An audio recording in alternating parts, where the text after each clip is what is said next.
খুব টেস্ট। আসসালামু আলাইকুম বন্ধুরা, এবি কিচেনে সবাইকে স্বাগত। চলুন তাহলে আজকের আমার ভিডিওটা শুরু করা যাক। আজকের আমার ভিডিও হলো ভাপা পিঠা আমি ফানেলের সাহায্যে তৈরি করব। এটাকে আমরা ঢুকি পিঠা বলি, অনেকেই ভাপা পিঠা বলে। তো আমরা ছোট থেকে এই ভাপা পিঠা খেয়ে আসছি। মায়েরা ছোট মাটির কলসিতে করতো, তারপর হাঁড়ির ওপরেও কাপড় বেঁধে করা যায়। আর এই প্রেসার কুকারে এরকম ফানেলটা ফেরিওয়ালারা যারা বেচতে আসে 10 টাকা 20 টাকা হরেক মাল তাদের কাছে ছিল, তাদের কাছ থেকে আমি এটা 10 টাকা দিয়ে কিনেছি। এর সাহায্যে এত সুন্দর চটপট তাড়াতাড়ি হয়, কোনো অসুবিধা নাই, যে কেউ একবার দেখে নিলে করতে পারবে। এই ফানেলের সাহায্যে কুকারের সিটিটা খুলে দিয়ে ওর মুখে লাগিয়ে এই পিঠাটা, এই ফানেলটা 2-3 বছর উঠেছে। এই পিঠাটা কিন্তু ভিজে চালের আটার পিঠা করতে হবে, শুকনো চালের আটার নয় গো। আমি তো কোনো দিন করিনি, এবছরই প্রথম করলাম, কিন্তু এত ঝটপট তাড়াতাড়ি হয়। তা আগে করেছিলাম, আপনাদের সঙ্গে শেয়ার করা হয়নি। আবার এই শীত চলে যাচ্ছে, ভাবলাম আর গুড় আটা নারকেল সবই যখন আছে আর একবার বানিয়ে ফেলি। প্রথম যে বানিয়েছিলাম আমার ছেলেরা খেয়ে তো খুবই টেস্ট বলেছিল, তাই আমি ভাবলাম ঠান্ডা যখন হালকা আছে আর একদিন বানিয়ে নিই। আমি এখানে পরিমাণ মতো করব, আমাদের বাড়িতে যতগুলো লাগবে, যার যে এর কোনো আটার মাপ নেই, যে যেমন বেশি কম করতে পারে। আমার বাড়িতে লাগবে 5টা, আমি সেই জন্য 5টা মাপি আটাটা নিলাম। এই আটাটা আমি কিন্তু পোলাওয়ের চাল আর আতপ চাল মিশিয়ে আটাটা করেছি। পোলাওয়ের চাল দিয়ে করলে ঢুকিটার সেন্ট হবে, সেই জন্য আমি পোলাওয়ের চালটা এর সঙ্গে মিশিয়েছি।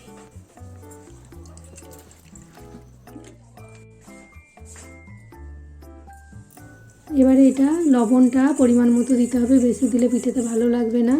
আর লবণটা আর শুকনো আটায় দিলে ভালো করে মিশবে না, ওই জন্য আমি পানির সঙ্গে চামচে দিয়ে একটু মিশিয়ে নিলাম ভালো করে। লবণটা গলে গেছে, এবারে অল্প অল্প পানি দিয়ে আটাটা মাখতে হবে। আটাটায় বেশি পানি দেওয়া যাবে না, দিলেই নরম হয়ে যেতে পারে। এইভাবে অল্প অল্প করে দিয়ে হাতে করে ভেঙে ভেঙে মাখতে হবে। আটা মাখাটা কিন্তু ঠিক মতো হতে হবে, আটা মাখার উপরেই পিঠে নির্ভর করে, পিঠে ভালো হবে না খারাপ হবে। যদি পানিটা বেশি পড়ে যায় তাহলে নরম হয়ে যায় আর পিঠেটা ভালো হবে না। তখন কি করতে হবে, যদি নরম হয়ে যায় ওখানে শুকনো আটা আর একটু মিশিয়ে দিতে হবে। আর যদি খুব ঝুরঝুরে মতো আটাটা ঠিক পরিমাণ মতো না হয় পানিটা, তখন কী হবে, ঝুরঝুরে হয়ে পিঠেটা ভেঙে যাবে। তখন আরও অল্প একটু পানি দিয়ে মিশিয়ে নিতে হবে, সেই জন্য আটাতে পানির পরিমাপটা ঠিক হবে। কিন্তু এখানে নির্দিষ্ট কোনো পানির মাপ নেই গো, যতটা পানি এখানে আটাতে যেমন পরিমাণ পানি লাগবে, এভাবে মেশাতে মেশাতে আটাটা এরকম মুঠো হয়ে যাবে। তখন বুঝতে হবে যে আমার আটা মাখাটা হয়ে গেছে।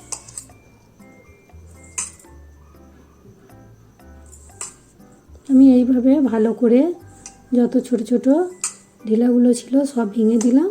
ভেঙে দেওয়ার পরে আটাটাকে 10 মিনিট একটু রেস্টে রেখে দেবো। আমার অল্প একটু পানি বেঁচে গেছে, সব পানিটা লাগেনি। ওদিকে আটাটা রাখা থাক, তখন আমি এদিকে গুড় আর নারকেলটাকে কুড়ে নিই।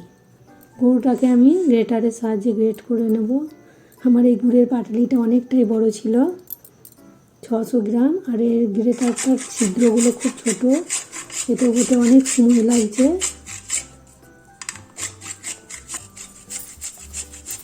সেই জন্য ভাবলাম থাক, ওটা আর করবো না। আমি এটা আমার দিস্তার ডান্ডি ছিল, ওতে করেই ভেঙে নিচ্ছি।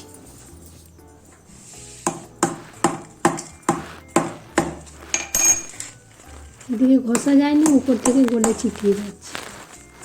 ভেঙে নিলাম, এই যে চিটিয়ে গেছে সব।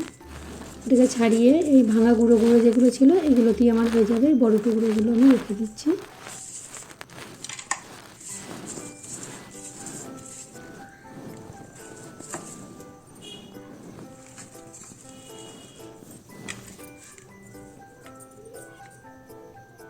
নারকেলটা আমি এইভাবে কুড়বো, এইভাবে কুড়লে কি লতি লতি হয়ে পড়বে, সেটা খেতে ভালো লাগে, মুখে ঠেকবে। আর বটিতে কুড়লে কী হবে, ছোটো ছোটো হবে, আর এইভাবে হবে না, সেটা খেতে খুব একটা ভালো লাগে না। এটা মুখে ঠেকলে চিবালে খেতে ভালো লাগে। এখানে আমি কুকারে পানিটা নিচ্ছি, 3 ভাগের 1 ভাগ পানি নেব, 2 ভাগ খালি রাখবো। এখানে আঙুলের গিটে 2 গিট হয়েছে, এখানে আমি অল্প পরিমাণ করব বলে পানিটাও অল্প নিলাম, আর অনেক কটা ঢুকি করলে পানিটা কী হতো, বেশি নিতে হতো। জায়গাটা একটু পরিষ্কার করে মুছে দিচ্ছি। এবারে আমি আটা মাখাটাকে চেলে নেব।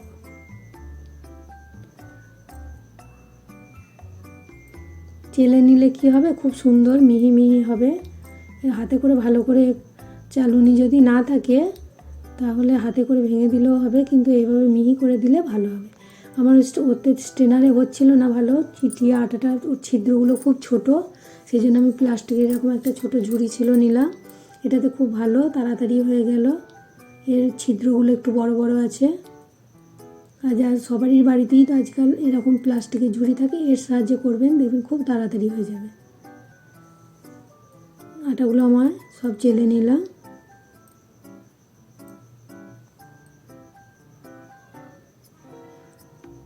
এটা আমি ধুয়ে পরিষ্কার করে মুছে নিয়েছি।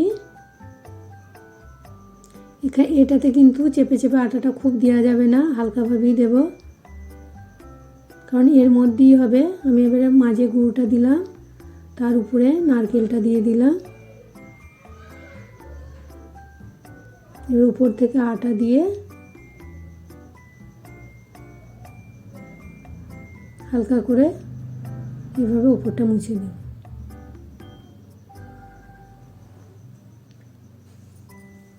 পানিটা আমার ফুটে গেছে, ফোটার পরেই কিন্তু পিঠেটা দিতে হবে। এবারে কুকারের ঢাকনাটা লাগিয়ে দিচ্ছি। ফ্যানেলটা এবারে দিলাম। এটা এমনি খোলা অবস্থাতেও হবে, কিন্তু একটা আমি সাদা কাপড়কে ভিজিয়ে নিগড়ে নিয়ে চাপা দিয়েছি, এর সাহায্যে খুবই তাড়াতাড়ি হবে। একটা পিঠে হতে আমার সময় লেগেছে 1 থেকে 1.5 মিনিট।